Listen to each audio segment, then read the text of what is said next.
নির্বাচন ঘরের দরজায় কড়া নাড়তেছে, অর্থাৎ এসে গেছে নির্বাচন। আর এই নির্বাচন আসা মানেই জনগণকে ধোঁকা দেওয়া, জনগণকে বোকা বানানো। আর সেই বোকা বানিয়ে জনগণকে ৫৪ বছর দাসত্বের জিঞ্জিরে রাজনৈতিক দলগুলা বন্দি করে আবদ্ধ করে রেখেছে, যার ফায়দা লুটেছে ওই সকল স্বার্থন্বেষী রাজনৈতিক দলের নেতা এবং তাদের পরিবার পরিজন।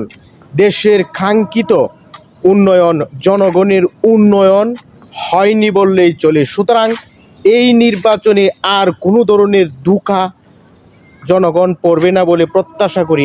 আপনার বিবেক বুদ্ধিকে জাগ্রত করে সঠিক সময়ে সঠিক সিদ্ধান্ত গ্রহণ করবেন, কোনো ধরনের প্রতীক নয়।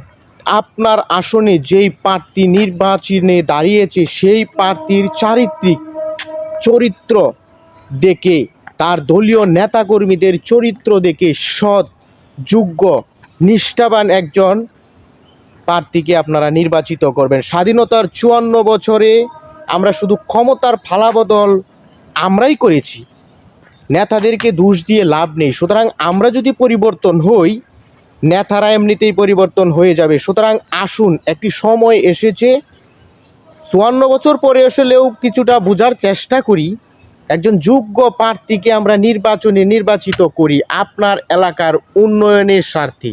মনে রাখবেন, বারবার প্রতিশ্রুতি দিয়ে নেতারা আপনার সাথে, জনগণের সাথে, দেশের সাথে বিশ্বাসঘাতকতা, বেইমানি করেছে। সুতরাং একটিবার সৎ, যোগ্য প্রার্থীকে বেছে নিন। কোনো ধরনের প্ররোচনায় না পড়ার জন্য উদারত আহ্বান থাকবে সাধারণ ভোটারদের কাছে।